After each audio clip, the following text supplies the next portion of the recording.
Hey everybody, welcome back to Mac and Mike. We're together today, and of course that's Mac and I'm Mike, or at least that's what we think. Anyhow, we discussed what we were going to discuss a little earlier, and I guess we'll start out talking about Doge. Yesterday, um, Elon Musk and his senior Doge team was on a program with Brett Baer, and the conclusion of that interview will be tonight, but it's just going to be between Brett Baer and Elon Musk. And I found it highly interesting, because we're all under the impression, I think I was, that the people working with Musk on Doge were a bunch of 18 to 25-year-olds. Right. And what it really is it's a bunch of senior executives and business owners, billionaires, some of them, from various industries, even one of his former rocket science engineers, that are siloed into the various departments within the government. Yep. So they're specializing in one area, and the amount of stuff they're uncovering, of course, is on Doge.gov website, and you'll take it away in a minute. I think the biggest takeaway I took from it was when Brett Baer asked Elon Musk, like, what about all the complaints when it comes to the Doge folks? And he said, look, being a businessman and experienced, the people that complain the most are usually the people who are losing the most or involved in fraud in the first place. So I thought, yeah, it's sort of like a follow the money thing. And they try and offer all these reasons why, oh, you're firing people too quick. Well, it pointed out, he said, actual firing has been 0.015%. Everybody else has pretty much taken that 8-month period of time that they gave them, or they get pretty decent severance packages. So for those who are under the illusion, A, that this is a young team of people, no, it's headed up by mature businessmen. It's not drastically affecting people like they're getting fired left and right. I mean, Bill Clinton got rid of what, 350,000, almost 400,000 federal workers. So we're only shooting to get rid of 200,000, I think. So with that, what were your main takeaways? What were some of the things you thought about? Well, I, I thought that, like you, that there were a bunch of young guys that were doing a lot of programming. But what I thought was the most appealing to me about what Elon Musk had to say, and as you noted, a rocket scientist, the guy that co-founded Airbnb, another guy from Houston that was managing 5 different businesses, 5 different companies. At one point in time, Brett Baer asked him, "Why are you doing this? And is it patriotism?" And I think Elon Musk said it just has to be done. But one of the CEO types, one of the C-level managers said, it has to be done. And yes, it is patriotic. I've been blessed. I've got a wife. I've got kids. I've got a good life. He said, and I think it's important that we give back. Um, I thought this whole thing was explosive to me because there are so many complaints. Oh, he's doing this, he's doing that, he's taking away Social Security, he's doing whatever. And what he said, they explained, very matter of fact way. No, obviously we're only getting their side of the story. We haven't heard the opposite side of the story. So until or unless somebody proves them wrong. But what Right. he said was, we have 15 million people who are listed on the Social Security rolls as being age 120 years of age or greater. Now, you and I both know there's not 15 million 120-year-olds. Now, what they didn't say was that those people were actually actively receiving a check. Correct. But it's possible they were. I don't know which ones they were. But those are the kinds of things that Americans want to see fixed, okay? The other thing that shocked me was they were saying about taking Social Security away from people. They said Social Security Administration gets all of these calls every day, thousands, tens of thousands of calls, and 40% of them are people Fraud. that want to move their direct deposit from one bank account to another, and a high percentage of those are people that convince the government employee to move to a different, direct deposit account that doesn't belong to the Social Security recipient. That's obviously fraud, and that's where people lose their Social Security benefits. So in a way, these guys are protecting the benefits, not losing it. But there were so many interesting aspects of this. They said that, you're special government special employees, which means you can only be employed for 130 days. And Musk says, yeah, I think it'll be done by then. Their goal is to cut $1 trillion off of the deficit. Mm-hmm. $1 trillion. They mentioned that there was this Park Service did a survey. Do you like this park? And the program, the people who developed the online application for this park, they paid $830 million for this survey that Elon Musk said you could do with, what's the chunky monkey or something? Monkey survey, Yeah, Survey Monkey. Survey Monkey for $10,000, and the government paid $830 million.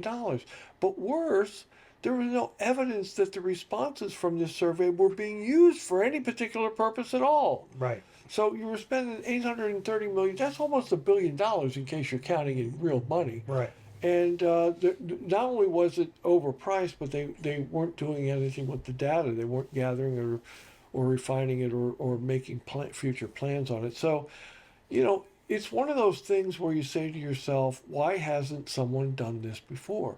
The one that really shocked me? Mm. They wanted to do an early retirement plan. And they said, well, maybe we can get 20 or 30,000 people a month signing up for this early retirement plan. And the response from the people who do this was, oh, you can only do 8,000 retirees a month. Yes. And he said, what? Well, because of the mine. Yes. And they said, what does the mine have to do with people retiring? Well, you don't understand. It takes us time to get the paper up and down into the mine. And we can only process 8,000 a month. if somebody wants to retire from the federal government, first they have to go to class to learn how to retire. And then it may take them 6 to 9 months to retire. And they physically carry this manila envelope around with all the different departments that they need to alert. And then that paper goes to a physical mine located in Pennsylvania. They had like 30,000 filing cabinets, 22,000 filing cabinets stacked 10 high, where they're literally taking pieces of paper and putting them in the file. Same process they used in the 1950s. Now, there's so many aspects of that just violates the sensibilities. First, if you want to retire, you want to retire. You don't want to retire 9 months from now. You want to retire now. So treatment of the employees that have to wait that long is absurd. And then having a process that you have to go to training for to learn how to do. Wait a minute, you're going to train them how to retire just before they retire. How much does that training cost? And what benefit is the government getting from that? They're losing the employee. So, but there were just HHS, Health and Human Services. When you get a grant from HHS, 60% of the money goes to the researcher, 40% goes to the university. Yeah. And they're trying to change it so that 85% of the money goes to the researcher and 15% goes to. Why is the university getting any of that money at all? Why? Well, there are some administrative costs, I'm sure, but not 40% worth. That's why they're giving them 15, I guess. The IRS has a job category that the only service that they fill yes. is assigning a cell phone laptop. and a laptop to an employee. Now, I know we got a lot of IRS employees, and we probably have to, take in and hand out hundreds, if not thousands, of laptops and cell phones regularly. But what they said was that if you could issue cell phones and laptops to every member of the IRS in a 30-day period of time. Compound it, they said, on average, these 40-some people whose only job is to hand out cell phones and laptops,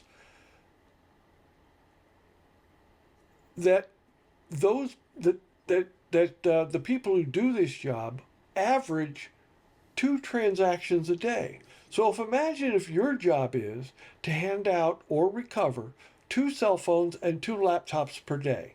Now, in an average 8-hour day, Mike, what are you going to do with the other 7 hours and 44 minutes? You know what I mean? Play cards on the computer. I guess but these are the kinds of things they're uncovering. And then when they're getting pushback, right, because one of the questions Brett Baer asked was, well, don't you have to include Congress in these decisions? And the response was, well, nowhere in the law does it say you have to endure waste, fraud, and abuse. Waste, fraud, and abuse is a part of the law that's not supposed to be allowed. So, in fact, yes, we do kind of after the fact alert Congress, but anyone that has criticized Doge has criticized the process, not the uncovering of the waste, fraud, and abuse. Because as soon as somebody criticizes Elon Musk or any member of his team, they said, okay, point out which expenditure, which money that's going out of you support doing. And nobody does. Okay. Yeah. I mean, at some point in time, we will look back on this Doge special employee 130-day effort as being something that may have saved the government of the United States. Save the whole country. Yeah. Yeah, the future of this country is really at stake. And I believe that's what they were all pointing out. I mean, sure, we all care about our kids and grandkids, but we also care about our national presence on the world stage. You know, if you're an American, you know we're one of the most beneficial countries to the world. We've done a lot of great good. And if we were to no longer exist or exist in a third world type fashion, the entire world itself would suffer. So this is really a humanitarian mission in a lot of ways, in my mind. Well, the other thing they uncovered was the ineptitude. Maybe that's the wrong word. The inability of various government IT systems to work together. Yes. One of the examples they used was the Small Business Administration hands out loan guarantees. So if you and I are in business together and we go to this SBA and we say, hey, look, we need to have a $500,000 loan so that we can expand our business. And we give our name, rank, and serial number, our social security numbers. It goes in, they do a review, and they go to a local bank and say, yeah, give Mac and Mike $500,000 in loans, and we'll guarantee it. So the bank gives us $500,000 in loans so that we can expand our business, grow our business, etc. Now, we're not in business, and we wouldn't have any kind of need for $500,000, but what they pointed out was that there were multiple, not half a dozen, but hundreds, if not thousands, of these loans that went to suspicious people. They researched the Social Security numbers and found out that they had dozens and dozens and dozens of these loans made to people that are 115 years of age and older. Now, if you're 115 years of age and you need a small business administration loan, God bless you, I'm all for you. But I want to know what kind of business you're in, and I want to see your business. They gave a small business administration gave a loan to a 9-month-old baby, and you ask yourself, well, why? And the simple answer is that the SBA doesn't cross-reference the Social Security number with anything in the Social Security Administration to find out if these people are real or who they are. It might be fraud. They might be using somebody's Social Security number inappropriately to get these loans. But certainly the business of the government of the United States of America can't be to give a 9-month-old baby a secure loan from the small business. I can't imagine what business that 9-month-old baby was. So, and what they use that as the point of reference for is that these systems don't talk to one another. And when they talked about the research that's going into all of the health and human services kind of stuff, these computer systems don't talk to one another, so they don't know how many people are working on the same thing simultaneously, because different departments have similar missions, and you have 2 people doing the same thing simultaneously. They said they had 40 communications officers in HHS, communications offices doing public relations basically. Here's what we're doing now, aren't we great? 21 or 27 CIOs. Just in health and human services.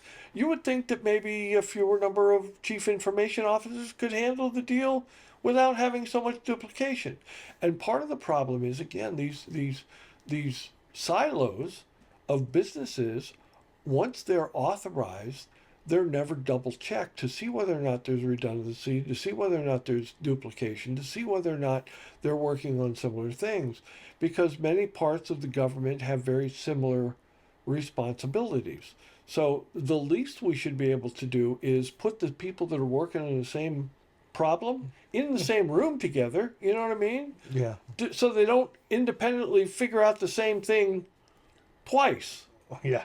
So, Times you know, 40. these are the kinds of things that, you know, and they're talking about saving $1 billion here and $1 billion there like it's nothing. Oh, yeah. And their goal is to save $1 trillion annually.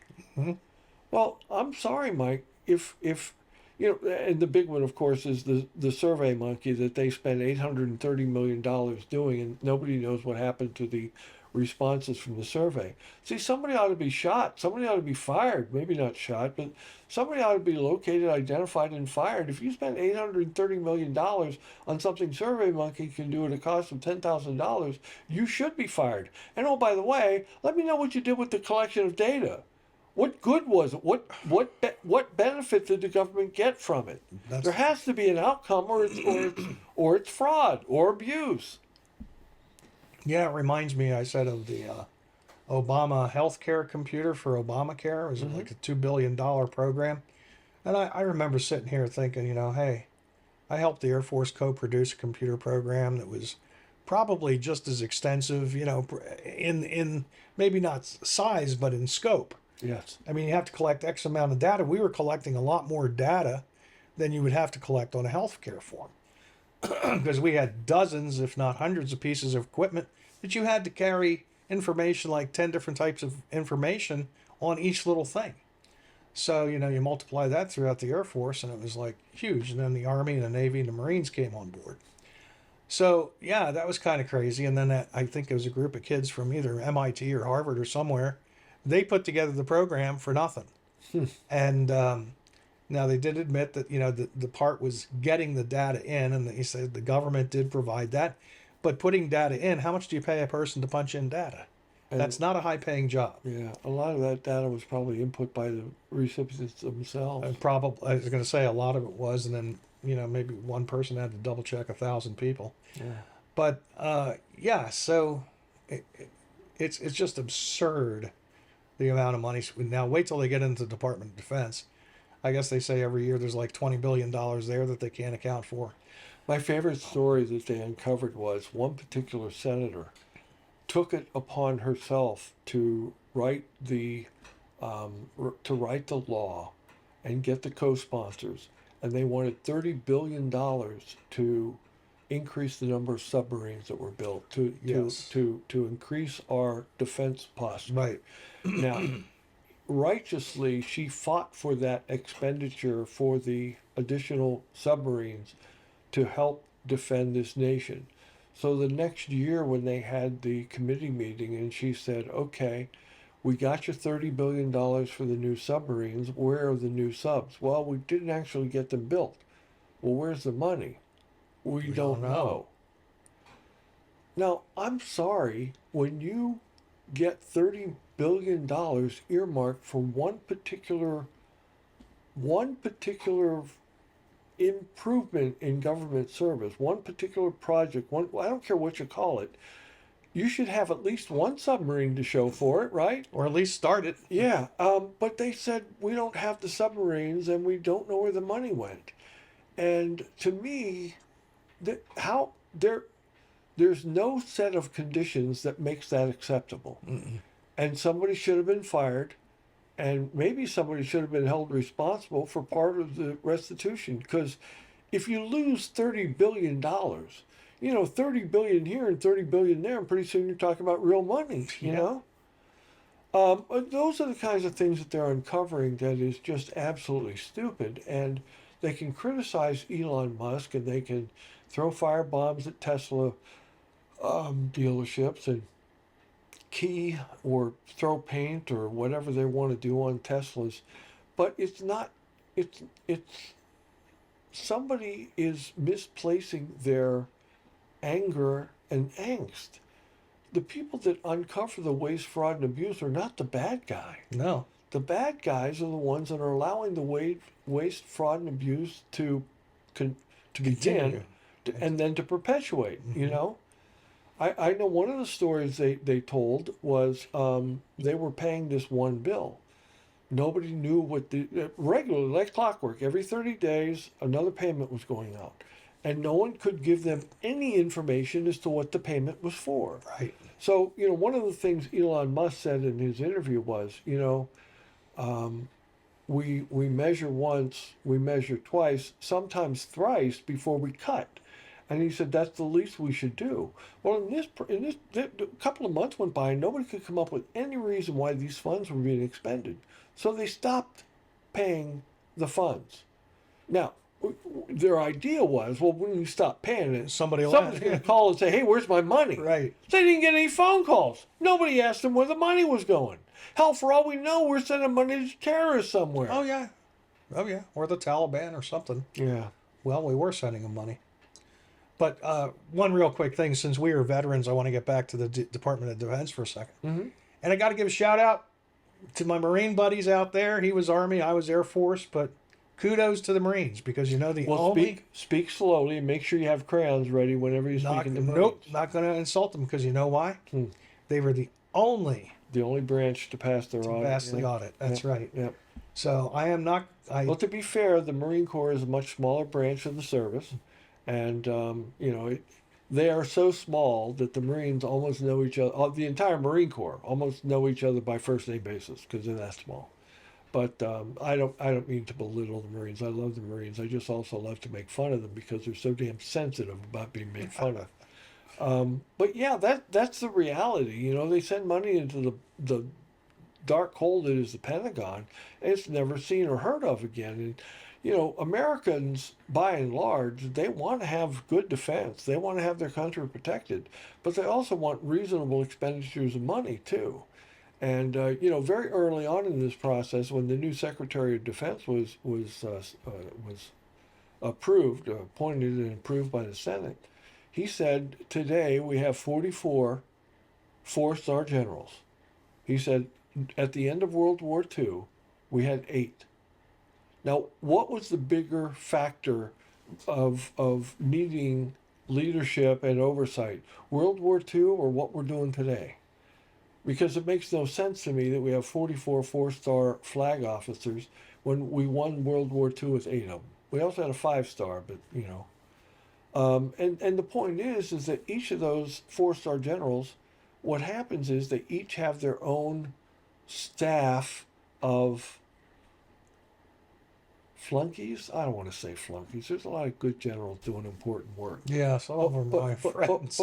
But what happens, Mike, is that you have all of every four-star has a certain number of staff officers and accoutrements that go along with the office, and those are what cost abominable sums of money.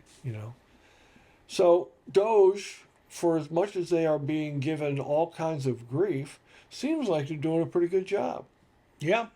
And for people that are worried, I think, especially the Social Security crowd, they were trying to scare older people. I hope that's been laid to rest because another thing Elon Musk brought up is he said, you watch, we're going to be able to give more money Yeah. to the people collecting Social Security because we're going to get rid of all the fraudulent stuff. And when you talk about Social Security, they had an IG report from 2008 Yeah.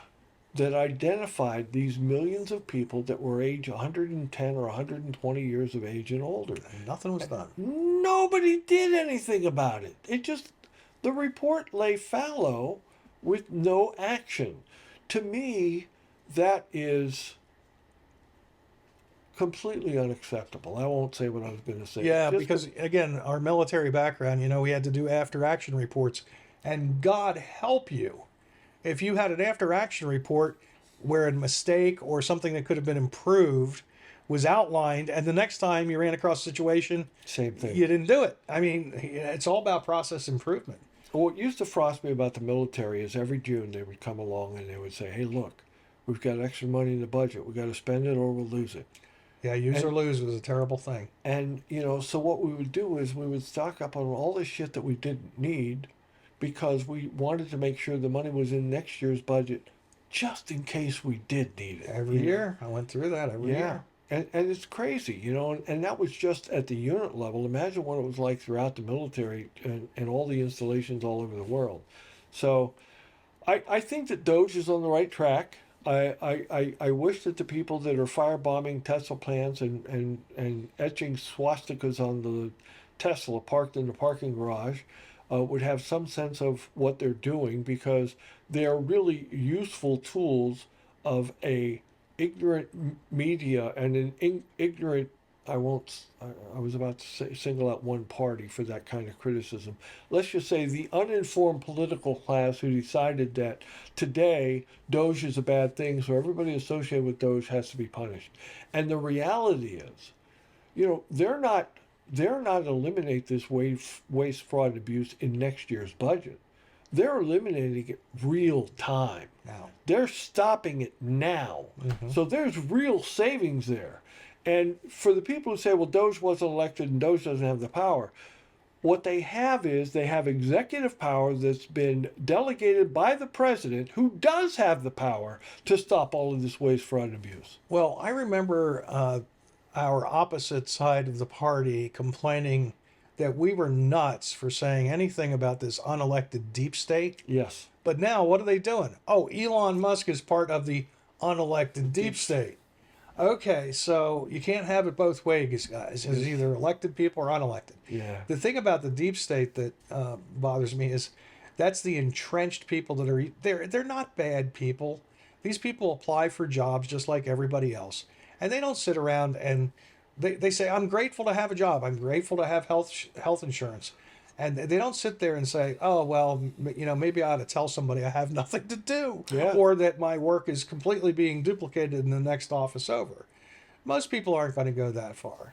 Um, Go ahead. And to be fair, many of the people in the Social Security Administration were the ones that brought these problems to the Doge team. You Yeah. know, we've got all these people that are marked as alive, and we know that's an impossibility. We don't have 135-year-old people living in America. Yeah. So, these are people that were part of and aware of. They're the ones that brought the 2008 IG report to the fore and said, look, we've known this since 2008. Nobody has done anything about it. And those are the kinds of things that are most frustrating. The one guy who spoke was a software engineer.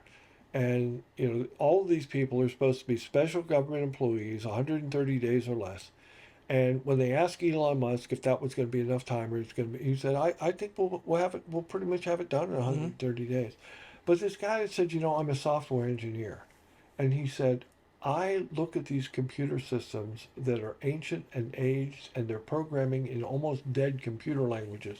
And I know that I can make them work together. And I know that I can allow them to share data between and amongst one another. And if I know that and I don't do that, what kind of person am I if I don't? And I mean, she didn't say it in those words. I'm paraphrasing, but the point I'm trying to make is that why doesn't that kind of initiative and that kind of knowledge and ability exist in the government? Because we've got thousands and thousands and thousands of IT people. I know my daughter works in the government, and she's an IT specialist, a programmer, and also a somebody that makes a project manager, makes sure the projects are.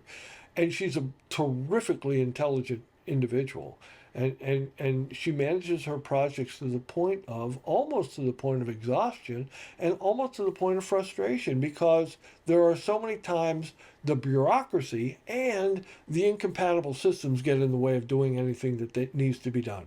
Yeah, remember that Alsom's computer program I worked on in the early 1990s? Mm-hmm.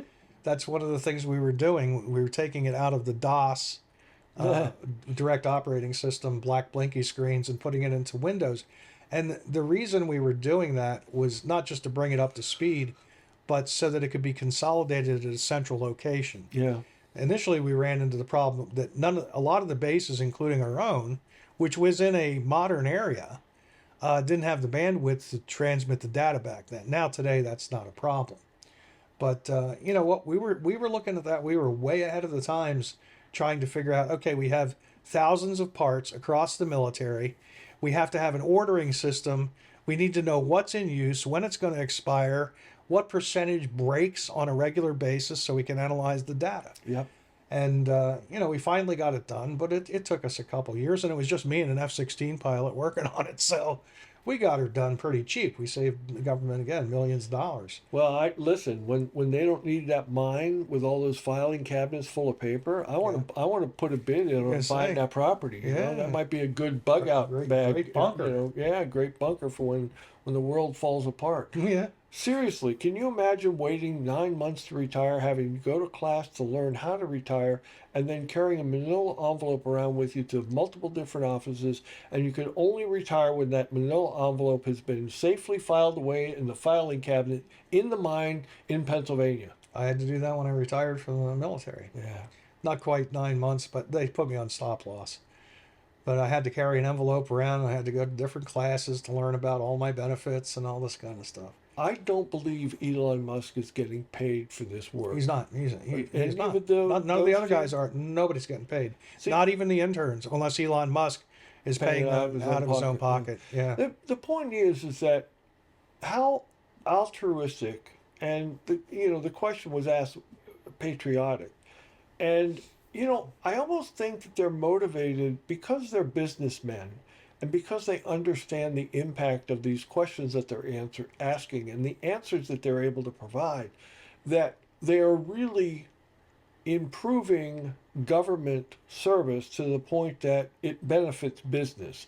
So I guess in a weird way what they're doing is they are protecting them and their other business people from complete government ineptitude, and maybe that's the motivation. That might be. Yeah, I like to think it's patriotism. I Or don't mix. I mean, it doesn't have to be all one thing. or That's right. another. That's right. But I guess we done. Well, beat- I don't know. I like what Trump said too. I want to bring that up real quick.